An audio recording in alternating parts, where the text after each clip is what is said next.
My name is Charlotte Avery, and I am 28 years old. The night my life cracked open didn't come with a scream or a slammed door. It came quietly, almost politely, with a glass of wine in his hand and a sentence that felt like being cut clean through the spine. My friends keep asking why I'm with you, my boyfriend Anthony said. And honestly, I'm starting to wonder too. I didn't even understand the words at first. They just hovered there, weightless, impossible, like they belonged to a different couple in a different living room. But then his tone landed. Smug, detached, a little rehearsed. And suddenly it all made sense. For months, something had been shifting under our feet. Girls' nights had become guys and girls' nights with his squad, 3 friends from college, 2 female, 1 male, all loud, all opinionated, and all determined to influence Anthony's life, like they were board members of the committee called His Future. They loved to tell him what kind of man he should be, what kind of job he deserved, and apparently what kind of woman he should date. And that woman wasn't me. But I didn't know that yet. I was still in the stage where I thought love was about patience and sacrifice and being someone's anchor while they figured themselves out. God, I was naive. I stood in the living room holding my keys, still wearing my coat, staring at this man I'd lived with for 2 years, supported for 4, loved for longer. Anthony kept swirling the wine like he wasn't dismantling the life we built. What do you mean you're wondering? I finally asked, my voice strangely steady. He set the glass down with a sigh, like I was making him explain something obvious. Come on, Charlotte, you're sweet and all, but let's be real. You play it safe. Same routine, same job, same everything. My friends think I could do better. His friends. The same ones who treated me like a well-intentioned but disappointing purchase Anthony made. I swallowed. Your friends don't know our relationship. They know me, he said simply. They know a version of you, I shot back. The one you perform for them. He crossed his arms like he was ready to defend a thesis. They travel. They take risks. They say I'm holding myself back being with someone who's comfortable. Comfortable. It felt like he'd spit the word out like it tasted bad. Comfortable isn't a flaw, I whispered. It is when it's boring. The room went silent. The worst part wasn't even the cruelty, it was how casual he sounded, like he'd been coached, prepped, reassured by the very people who would benefit from this downfall. Like he'd been building up to this line, saving it for maximum impact. I wanted to scream. I wanted to throw something. I wanted to ask him if all the nights I paid the bills while he chased unpaid internships counted as comfortable. If the time I turned down a relocation promotion, my dream, because he begged me to stay so he could finish his marketing program, counted as boring. But the truth was clear in his eyes. This wasn't new. This wasn't sudden. This was the excuse he'd been waiting for. And the reason behind it hovered in the room like a ghost, unnamed but present. Her, Jasmine Hartwell, his ex-girlfriend, his adventurous muse, the woman his squad worshipped like a lifestyle brand. The one he'd been messaging as friends for weeks now, the one they always compared me to without saying her name. I could feel her shadow between us long before Anthony spoke again. There's someone who challenges me more, he said softly, almost guiltily, but not nearly guilty enough. I closed my eyes. Jasmine. He didn't deny it. The sound that came out of me wasn't a sob, not yet. It was a small broken laugh. So this is about her and your friends. Don't make this dramatic, he snapped, suddenly defensive. You should want me to grow. Jasmine pushes me. She makes me think bigger. You hold me in place. I held you together, I corrected. There's a difference. He shrugged like none of it mattered. That was the moment something inside me froze solid. He didn't love me. Not anymore. Maybe not for a long time. He'd already rewritten our past into something that justified walking away from me and running back to her. I didn't beg. I didn't argue. And I certainly didn't ask him to choose me. Instead, something colder settled in, a kind of clarity I hadn't felt in months. Okay, I said quietly. If that's how you feel, then we're done. Anthony blinked, startled I didn't fight. Just like that. You made your choice before this conversation, I whispered. This is just the confirmation. There it was, the flicker of guilt. But he buried it quickly, straightening his posture as if breaking something fragile made him feel taller. I packed while he texted someone in the kitchen. Probably Jasmine, probably his friends, probably all of them at once. He didn't hide the screen. He didn't even try to. That told me everything. I took only my essentials clothes laptop, the books I loved, not the ones we bought together. I transferred my half of the rent. I canceled my joint subscriptions. I removed him from my phone plan. Practical, calm, detached.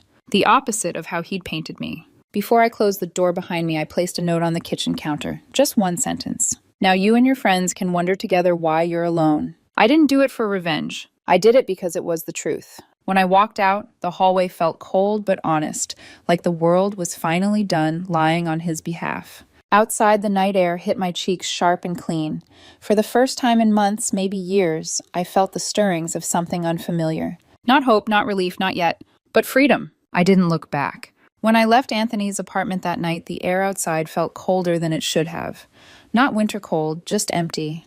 The kind of cold that gets into the bones because it isn't about temperature at all. It's about grief. I dragged my suitcase down the stairs, one trembling step at a time.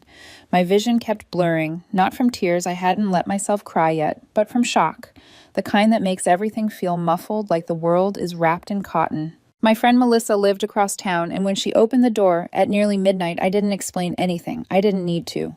She just stepped aside, silently ushered me in, and pointed to the spare room. I collapsed onto the blow-up mattress and stared at the ceiling, feeling the weight of 4 years pressing on my chest. Only then did the sobs come violent, uncontrolled, primal. I wasn't crying because I missed Anthony. I was crying for the version of myself who loved him, the woman who believed she was building a future with him, the one who turned down a dream promotion to stay anchored to his plans. I cried for every moment I thought stability meant I was worth less than excitement. By morning, I felt like I'd swallowed gravel. My eyes were swollen, my throat raw. I went to work anyway. I didn't want questions. I didn't want sympathy. I wanted something normal. But even at my desk, the questions in my head wouldn't stop. How long had he been drifting away? How long had Jasmine been in the background? When did he start believing his friends over me? And the one that cut deepest, why wasn't I enough? The first week after the breakup felt like moving through thick fog. I kept replaying the same memories, obsessively dissecting every moment, every look, every joke his friends made at my expense. I remembered the night he told me Jasmine had reached out as friends, and how he'd said it too casually for it to be harmless. I remembered the way he had started dressing differently, speaking differently, adopting words Jasmine used online. Subtle shifts I hadn't questioned because I trusted him. Looking back, it wasn't subtle at all. But pain has a way of making you blind until it's too late to do anything about it. After a week of spiraling, I did something I hadn't done in years. I booked a therapy session. My therapist, a calm woman named Dr. Fletcher, listened to my whole story without flinching. When I finished, she leaned forward slightly and said, "You weren't in a partnership, Charlotte. You were in a performance he expected you to applaud." It felt like being cracked open. She continued, "He didn't believe he was enough on his own, so he started needing validation from people who thrive on comparison. Your stability threatened the identity he was constructing. That isn't your failing, it's his." The words stuck with me, not because they made sense immediately, but because they made sense painfully gradually, like light forced into a dark room. I also started going to the gym. It wasn't about revenge. It wasn't about looking better. It was about having somewhere to put the anger. Every weight I lifted, every mile I ran, burned a piece of bitterness out of me. Sweat felt like a release one that words couldn't match. Some nights I'd stare at my reflection in the studio mirror, breathless, exhausted, and whisper to myself, "You are not boring. You are not holding anyone back. You are not a stepping stone." It felt strange at first talking to myself like that, but slowly those affirmations stopped sounding like lies. 3 weeks after the breakup, an email from Anthony slipped through an inbox I had forgotten to block. "Hey, Charlotte, I heard you moved out. I just wanted to check in. Things got heated. Maybe we should talk." I stared at the message for a long time. Then I deleted it, without replying, without hesitation. It felt like a small victory. Life began to stabilize in small ways. I accepted more projects at work. My boss, without fully knowing my situation, commented on how focused and sharp I'd become. I wasn't sharp. I was numb. But numbness can look like discipline to the outside world. Still, something unexpected happened. I started enjoying my focus again. Without Anthony's chaos in the background, his insecurities, his constant seeking of approval, I had space to think, to breathe. And then a promotion opportunity opened again. The same one I'd once turned down for him. Only this time I didn't hesitate. I applied, I interviewed, I got it. And for the first time in over a year, I felt proud of myself. Not proud through someone else's eyes. Not proud because I was supporting someone else's dream. Proud of me. Around that same time, I moved out of Melissa's place and into a quiet apartment downtown. It wasn't big. It wasn't fancy.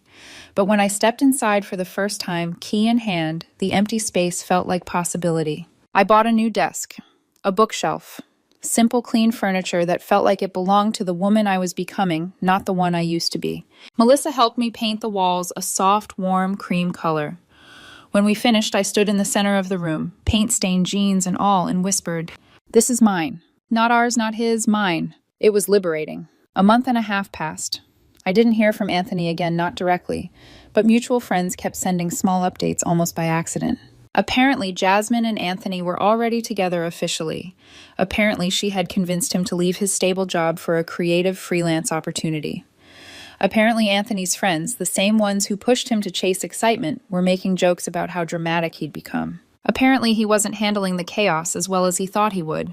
But I didn't ask questions. I didn't comment. I didn't enjoy any of it. I just observed, distantly, detached, quietly realizing something important. I wasn't the one falling apart. He was. 2 months after the breakup, a second email came in. More desperate, more frantic, more personal. "Charlotte, please. Things are complicated. I made mistakes. Can we talk just once? I miss you."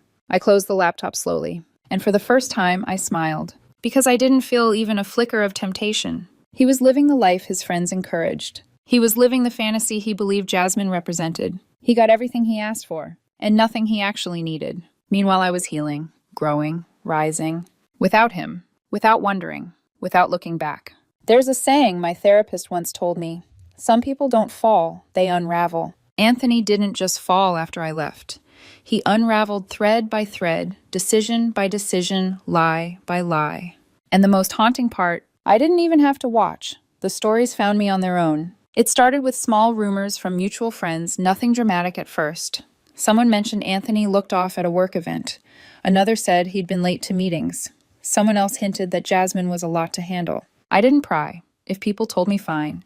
If they didn't, even better. I was building a new life, and his unraveling wasn't my concern. But the universe, it seemed, had decided I needed to see what choosing excitement over stability really looked like when the curtain fell. The deeper cracks began to show just 3 months after I walked out. Jasmine had moved into the apartment Anthony and I once shared, the same apartment I had cleaned, decorated, poured love and money into.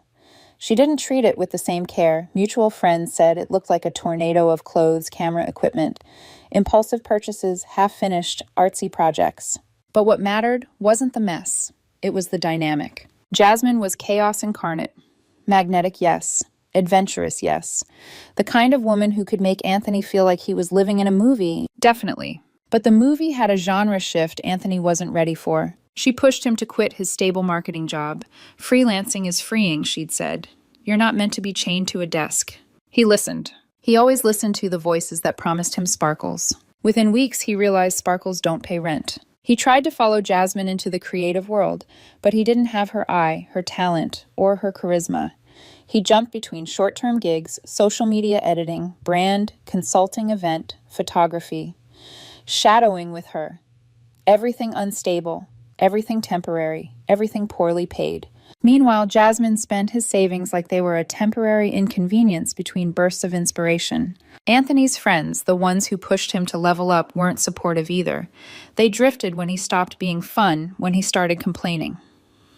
When the spontaneous trips became spontaneous cancellations due to money. The same people who fueled his ego abandoned him when the shine wore off. He was left with Jasmine, and Jasmine left only when she was done using someone. The chaos turned dark. A mutual friend called Melissa one evening, voice low, hesitant. "Look, I don't want to get involved, but Jasmine has been screaming at him publicly, like, actually screaming, controlling everything he posts. She's accusing him of being insecure and boring and jealous. It's ugly, Charlotte." "Why are you telling me this?" I asked quietly. "Because he's telling people it's your fault, that losing you messed him up." That wasn't surprising. Anthony always needed a narrative where he wasn't the villain. Still something sharp twisted in my chest, not guilt, not longing, but recognition. He was living the fate he tried to assign to me. He thought I would break. Instead, he did.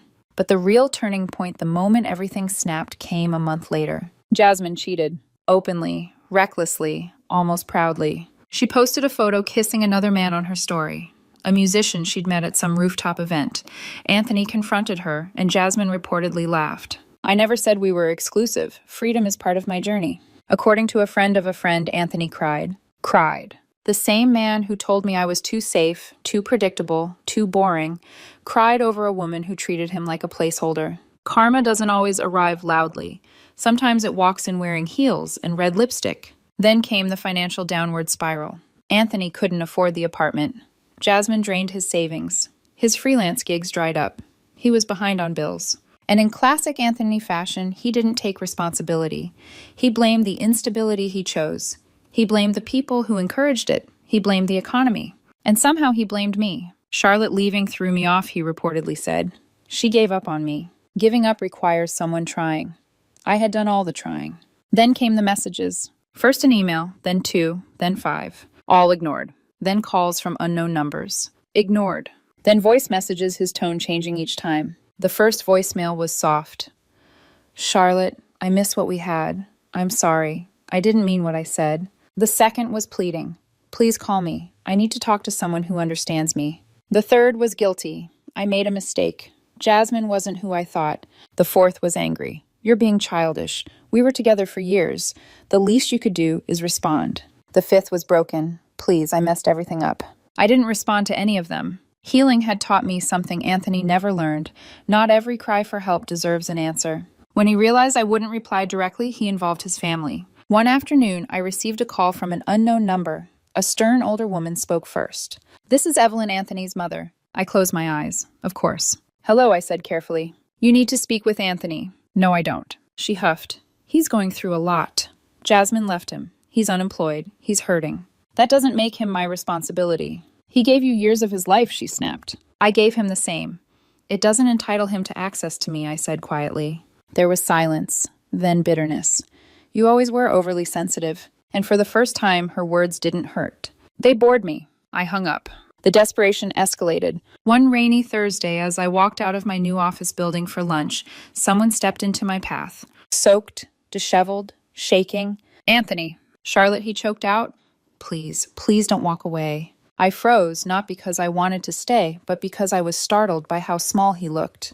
His clothes were rumpled, his hair unwashed, his eyes hollow. He looked like someone who had been running from a fire and was surprised to find himself burned. Anthony, I said calmly, what are you doing here? He swallowed hard. Jasmine's gone.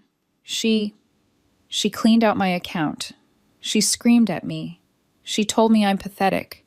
She left with someone else. I lost my job. My friends are all busy. I have no one. His voice cracked. You were always there. I didn't see it. I didn't understand. But I do now.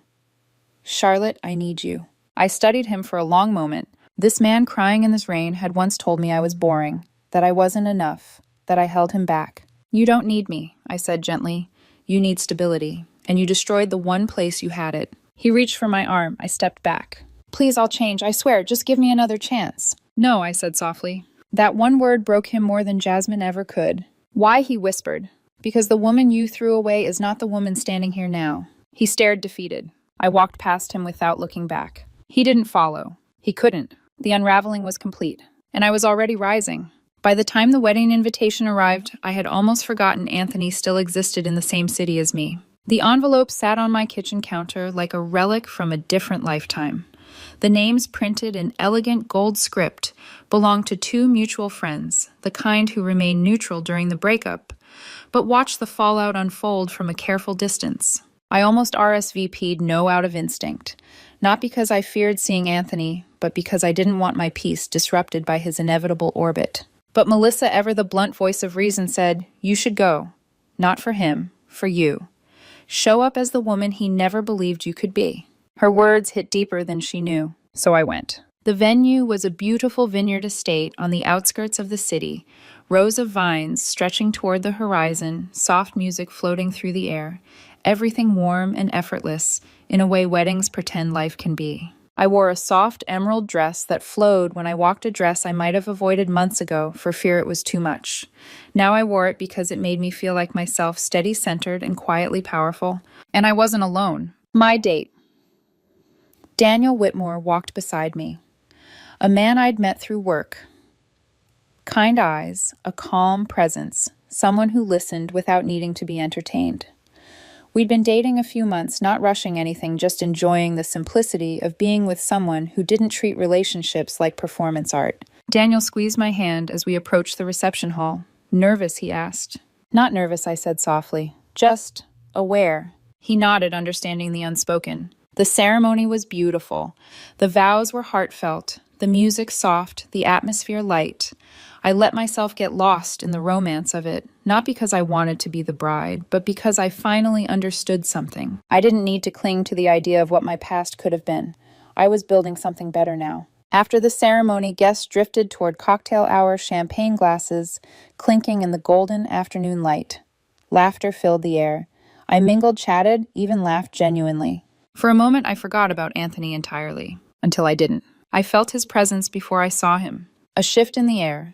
That strange awareness of someone who used to occupy too much mental space for far too long. I turned and there he was, standing alone near the edge of the patio, wearing a suit that didn't quite fit, looking thinner, older, like life had been scraping pieces off him one at a time. His eyes widened when he saw me. Shock, recognition, regret. Then something darker, envy. He approached slowly, almost timidly, like he wasn't sure I'd allow him within a 10-foot radius. Charlotte, he said, voice hoarse. Hi. I nodded politely. Anthony. His gaze flicked to my dress, my posture, the calmness in my face. You look good, he said awkwardly. I know, I replied gently without arrogance, just truth. Daniel returned with 2 glasses of champagne. His presence was grounding like a quiet shield. Anthony's eyes flicked to him. Oh, you're with someone. Yes, I said simply. Daniel offered his hand. Daniel Whitmore. Anthony shook it, though, reluctantly. Anthony Mercer. There was a beat of awkward silence. I need to talk to you, Anthony said suddenly, his tone fraying. Just for a moment. Please. Daniel looked at me for permission. I exhaled calm. It's fine. I won't be long. We stepped aside near a row of vineyard lanterns glowing softly as the sun dipped lower. Anthony shoved his hands into his pockets, looking at the ground before finally meeting my eyes. I owe you an apology, he said, voice cracking slightly. I waited. For everything. Another pause. For saying you held me back. For letting my friends tell me who I should be, for listening to Jasmine, for choosing chaos over the only stability I ever had. His breath shook. I thought excitement meant growth. I thought stability was suffocating, but it wasn't. You weren't. You were home, and I threw that away. There it was, the confession I once would have begged to hear. Now it felt small, late, like rain after a drought when the crops have already died. I didn't look away. I didn't soften. I didn't take pleasure in his pain either. I just let the truth settle. Anthony, I said quietly, you didn't choose excitement. You chose validation. You chose people who fed your ego because they needed someone to feel superior to. And you chose someone you thought made you look more impressive. His throat bobbed. And you know what Jasmine gave you? I continued. Exactly what your friends gave you, illusion. And illusions don't last. He flinched. You're right, he whispered. You're absolutely right. And I can't go back. I know that. But I needed to tell you I'm sorry. And I'm miserable, Charlotte. I'm alone. I messed up everything. I breathed in slowly. I'm not here to fix you, I said. I never was. I supported you. I believed in you. And when you told me I wasn't enough, you broke something that doesn't grow back. His eyes shone wet. Do you ever think about us? The question hung in the air. A past version of me would have cracked open. Now I felt steady, solid. No, I said simply, I don't. He swallowed hard. I continued gently but firmly. You wanted wings. You wanted to fly. You said you were tired of the ground I kept steady beneath you. So you flew Anthony, and you crashed. But that's not my consequence to bear. A tear slid down his face. He didn't wipe it. And Daniel, he asked softly. He is someone who knows how to build, not destroy, I said. Someone who sees stability as a strength, not a cage. Anthony closed his eyes, exhaling a tremor of grief. I was a fool, he whispered. I nodded. Yes, but that's your lesson, not my burden. He looked at me one last time, really looked, and I saw the understanding hit him like a tidal wave. He wasn't looking at the woman he discarded. He was looking at the woman who outgrew him. And that was the real heartbreak for him. When I returned to Daniel, he gently tucked a strand of hair behind my ear. You okay? He asked. I smiled a small, genuine smile. Yes, I said. For the first time in a very long time, yes. Across the room, Anthony stood alone, shoulders hunched, swallowed by shadows cast by the lantern lights. He wasn't a villain. He wasn't a victim. He was a man who mistook chaos for passion, advice for manipulation, and insecurity for ambition. And now he was living with the consequences. I took Daniel's hand, feeling warmth where cold once lived. We walked back into the celebration. And for the first time since everything ended, I felt something break free inside me. Not bitterness, not anger, not triumph, but closure. There's a strange quiet that follows closure. Not silence. Silence is heavy, expectant. Closure is different. It's light, almost weightless, like the air right after a storm when the world still smells like rain, but nothing is falling anymore. That's how the weeks after the wedding felt. I didn't feel triumphant. I didn't feel vindicated. I didn't even feel relieved in the dramatic way movies show it. I just felt free. Not the sharp freedom of rebellion, not the shaky freedom of escape, but the calm freedom of having nothing left to run from. My life settled into a comforting rhythm. Work flourished. My promotion became permanent, and I was leading a project team that challenged me in all the right ways. For the first time in years, my ambition didn't feel like a threat to a relationship. It felt like a natural extension of who I was becoming. Daniel and I continued dating slowly with intention rather than desperation. He didn't rush me. He didn't pull me. He simply met me exactly where I was and walked alongside me. We took weekend trips, nothing extravagant, nothing curated for social media, just cozy cabin stays, bookstore wanderings, local restaurants, shared laughter over burnt pancakes. The kind of simplicity that nourished me, not drained me. Daniel didn't compare me to anyone else. He didn't need me to fit an aesthetic or a narrative. He didn't need me to be exciting to prove something to his friends. With him, stability wasn't a cage, it was a foundation. And suddenly I understood what my therapist meant when she said, "Real love doesn't make you feel small." With Daniel, I didn't shrink. I expanded. A few months after the wedding, I received an envelope. No return address. Just my name written in a handwriting I hadn't seen in months, sharp on the edges, like someone trying too hard to make something look neat that wasn't neat anymore. Anthony. I held the envelope for a long moment. My pulse didn't spike. My stomach didn't clench. There was no fear, no longing, no dread. Just stillness. I opened it. Inside was a letter 3 pages handwritten messy, in places where the ink smudged. The tone shifted as he wrote, betraying every stage of his grief. The beginning was apologetic. I don't expect forgiveness, but I need you to know I see everything now. How unfair I was, how blind, how easily influenced. Then it turned confessional. Jasmine was never someone I loved. She was someone I wanted to be approved by. I confused chaos with passion. I confused insecurity with ambition. I confused noise with happiness. Then regret. You were stability because you were strong. I called you boring because I was ashamed I needed your strength to feel grounded. Then longing. I missed the version of myself I was with you, not because of comfort, but because of clarity. I didn't wake up anxious. I didn't feel like I had to perform. I felt enough. Then the ache of realization. You were my home, Charlotte, and I don't think I'll ever have something that steady again. And finally, the part that told me exactly who he still was. If things ever change, if life leads you back to me, I'd be ready this time. I'd choose you. I exhaled slow and steady. Because that line revealed everything. He wasn't apologizing for hurting me. He wasn't grieving me.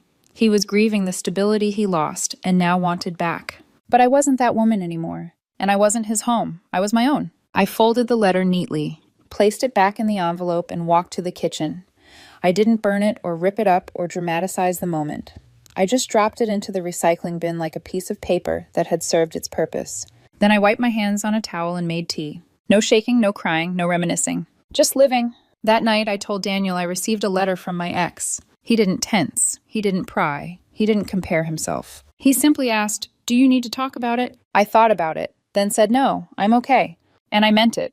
He pulled me close, kissed the top of my head, and we went back to watching our show. The warmth of his arm around me felt like the opposite of everything Anthony ever made me feel. Not adrenaline, not performance, not insecurity disguised as passion. Just peace. A few weeks later, I passed by the cafe Anthony used to love, a cozy place, with string lights and mismatched mugs. He was there sitting alone, staring at his phone with a look I recognized too well. A man wondering what life could have been if he had chosen differently. He saw me through the window. Our eyes met. And in that fraction of a second, I understood something profound. He wasn't the villain. He wasn't the shadow I feared. He wasn't the heartbreak I once clung to. He was simply someone whose chapter in my life had ended. Cleanly, quietly, completely. I gave him a polite nod and kept walking. I didn't feel triumph. I didn't feel pity. I didn't feel anything that tied me to who I used to be with him. Just a gentle internal whisper. I don't wonder about you anymore. Life kept moving. Therapy continued. Work thrived. My friendships deepened.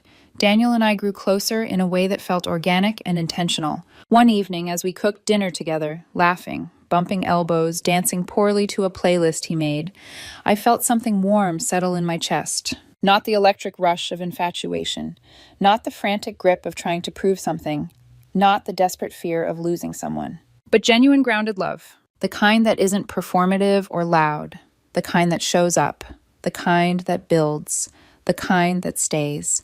And I realized Anthony once wondered if I was worth keeping, then wondered why I walked away, then wondered whether he could ever get me back. But me, I wasn't wondering anymore. I was living. And that was the difference.